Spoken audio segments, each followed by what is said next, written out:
Hello guys, आज मैं explain करेंगे सोलो लिविंग का 22 और 23 चैप्टर। जिसने 19, 20 और 21 चैप्टर नहीं देखे, मेरी पिछली वीडियो देख लो, तुम्हें दिख जाएगा। वो पूरा एक्सप्लेनेशन भी मिल जाएगा और मज़ा भी आ जाएगा। अभी हम बात करने वाले हैं डांसुक वर्सेस जिनवू के बारे में। हम फर्स्ट पैनल में हम ये देखते हैं कि डांसुक पूरी बोस की दीवार जो है, जो ब्लॉक करके गए थे, वो तोड़ के अंदर आते हैं। उसके डांसुक देख के हैरान होता है, स्पाइडर मरा हुआ है। वो सोचता है कि इसको जिन्हों ने मारा होगा अपने महंगे इक्विपमेंट यूज़ करके। कोई ई रैंक का हंटर जिन्हू जो है वो नहीं मार सकता है कोई भी बॉस को। सी रैंक के बॉस को कैसे मारेगा वो? और वो जिन्हों की मदद भी नहीं कर पाया होगा इसको मारने में। उसके बाद डांसुक का टीम मेंबर बोलता है हमें क्या करना है। उसके बाद वो बोलता है जो हमारा डी रैंक का हंटर जो जिन्हो है उसको अपने साथ मिलाने में हमारे को फ़ायदा है, और उसके बाप से हम पैसा भी ले सकते हैं इसको बचाने का। और वो जो है उसको मार दो। उसके बाद जिन्हो जो है जिन्वू को प्रोटेक्ट करने लग जाता है, मैं इसको प्रोटेक्ट करूँगा। उसके बाद वो बोलते हैं हम तुम्हें प्रोटेक्ट करने की कोई जरूरत नहीं, हमारे साथ है, बस उसको मार दो। उसके बाद जिन्वू के सामने विंडो ओपन होती है कि सारे एनिमी को मार दो, 8 एनिमी को। उसके बाद जिन्वू भी हैरान हो जाता है जब ही एक टीम मेंबर जो डांसुक का होता है उसके ऊपर मैजिकल अटैक मार के उसको दूर फेंक देता है, और वो जाके एक दीवार में गिर जाता है। और वो सोचता है कि हमेशा ही कमज़ोरों को ही मारा जाता है, जो ताकतवर होते हैं वो कमज़ोर को मारते रहते हैं। सामने से जिन्हो है वो प्रोटेक्ट कर रहा होता है अपने जिन्वू को, रोते रोते।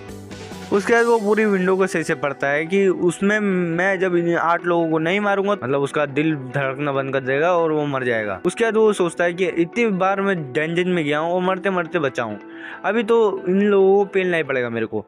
उसके बाद वो सबके सामने खड़ा हो जाता है आते ही। उसके बाद जिन्हो उठते ही जाता है उसके पास एकदम अपनी एनर्जी निकालते हुए।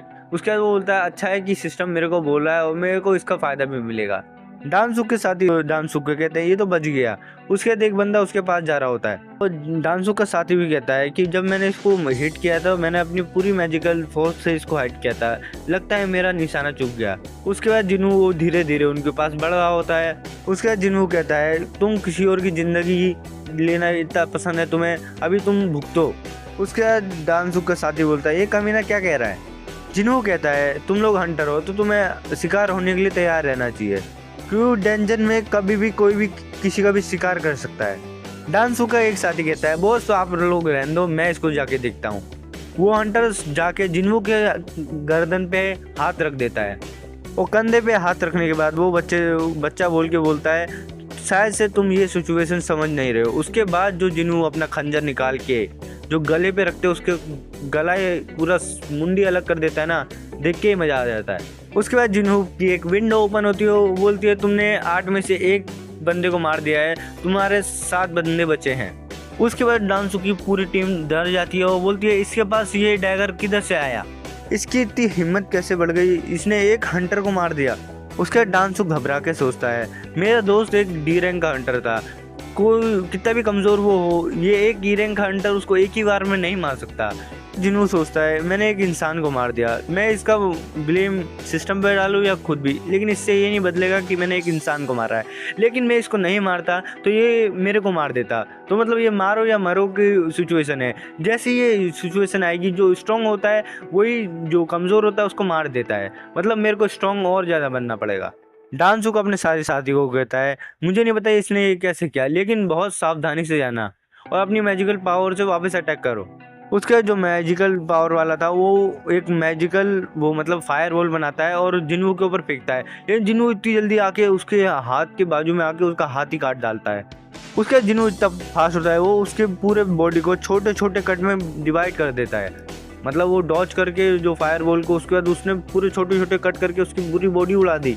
उसके बाद डांसुक के और भी साथी उसके ऊपर अटैक करने जाते हैं, 3-4 जाते हैं, लेकिन जैसे ही जिन्हू एक को डॉच करके एक को मारता है उसके दोनों को कट लगा देता है। उसके बाद अपना जो जिन्हू है ब्लीड इफेक्ट और अपना पैरालिसिस इफेक्ट ऑन कर देता है, और सब लोग अपने खून वो हिल नहीं पा रहे हैं, एकदम चिल्ला रहे हैं, मतलब उसका इफेक्ट इतना तगड़ा है ब्लेड का, डैगर का। बस उसके जिन्हू जो 7 लोग हैं उनको मारने के बाद डांसुक को एकदम अकेला छोड़ता है, अकेला मारूंगा उसको। उसके बाद वो डांसुक के आगे बढ़ता है। उसके बाद डांसुक डर के बोलता है इसने चंद सेकंड में मेरे सारुतो के 7 मेंबर को मार दिया, वो सब के सब डी रैंक के हंटर से, ये लेकिन ये ई रैंक का हंटर कैसे मार सकता है उन्हें, उसने मेरे से अपनी स्किल और अपनी पावर छुपाई है। उसके बाद वो डांसुक बोलता है अब मैं तेरे को बताता हूँ। डांसुक अपनी फुल पावर में आ जाता है और बोलता है सारे सी रैंक के हंटर एक जैसे नहीं होते हैं, मैं सबसे पावरफुल हूँ। उसके बाद वो हमला करने चले जाता है जिनवू पे। उसके बाद डांसुक सोचता है ये कितना भी पावरफुल ना हो, इसने डेंजिंग बॉस को मारा है और मेरे 7 साथियों को मारा है, इसकी पावर तो मतलब ये थक गया होगा, अभी मैं इसको मार सकता हूँ। उसके बाद डांसुक इसके ऊपर बढ़ता है, लेकिन डांसुक सोचता है अभी ये इतनी स्पीड से आएगा और मेरी सीट से टकराएगा तो इसको और ज़्यादा मतलब इसको डैमेज पहुंचेगा। उसके बाद जैसे ही वो डांसुक आगे आता है, जिनवू उसका मुंह पकड़ के उसको जमीन पे दे के मार देता है। उसके बाद डांसुक बोलता है अभी अभी क्या हुआ, मुझे थप्पड़ मार के इसने गिरा दिया।